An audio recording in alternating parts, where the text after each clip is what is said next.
All right, so here she is. One of the first things I did when I got her is I cleaned the 3 carburetors you see right here. So I came in, I pulled this plate, pulled all this mechanism off here.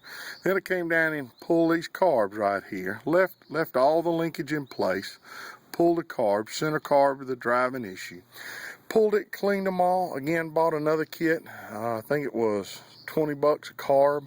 I got 3 carbs running there, so I don't know, maybe 70, 80 bucks for the kit, again from Marine Engine. Easy to find when you know what you're dealing with. Had the carburetors clean. When I got her, she just ran like garbage.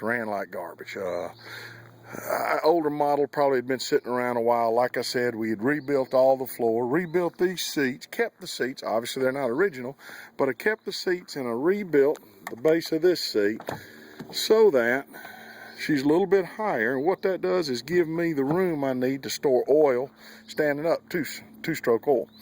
Other thing I had to do to her is this right here. This is your rectifier, which takes your charges from up here on your stator, I guess, and brings it into the rectifier and creates a charge for your battery.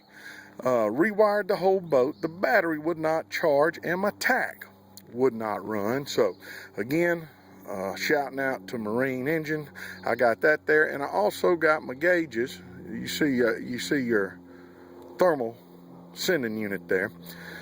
Again, got my gauges. I think those came from Overton's, and the key in putting a thermal coupling in there in the proper temp gauge is that it has to be for an outboard. Can't be for inboard, outboard, just has to be outboard. What I did is once I had my charging going on, I took this hole, already existed on the motor. This was no threads in it. This one had threads, but it wouldn't fit that. So what I did, this was just a clear cylinder hole.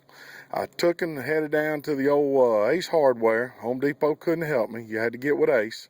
Got the Ace Hardware, tapped that out. I think it's 1/8" pipe, they called it, I think. Tapped that out. Real simple job to tap it out. Filled it with a thermal putty. Same thing you use on a computer processor.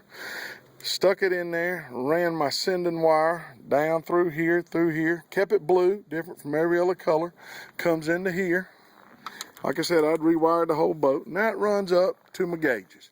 So when I'm running, I got lights on the gauges and I got temperature on the gauges. Now you notice my speedometer is only 35 miles an hour. Well, for this old boat with all of us in it, tri-hull, 35 is fast enough. I've had it up to about 25, and that's enough to about beat you to death. But anyway, she does a good job at that point.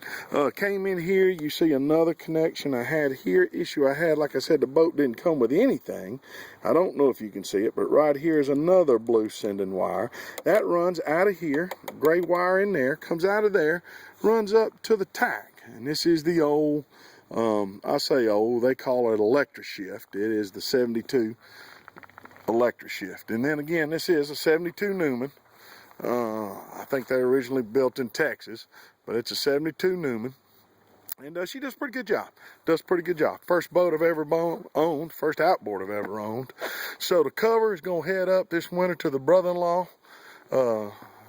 He owns a body shop, does incredible work, you know, custom car stuff, you know, that high-end stuff. I probably wind up with I don't know, I probably have a $200 motor and a $900 cover. But, you know, hey, that's what brother-in-laws are for, right? Does incredible work. Thompson Auto Body up in North Georgia, just custom car stuff, you know, over-the-top stuff me and you probably never buy. But anyway, so the mission today is what we're going to do is I've noticed over the time I've had a little leak. Now I've changed the oil a couple times down in here in this lower unit, but I've noticed a little leak of oil, and when I've changed it, I've noticed I've seen a little bit of water in the oil. Now in here is our water pump. Don't know anything about the history of that motor. Don't know if it's ever been changed. Don't know how good or how bad it is.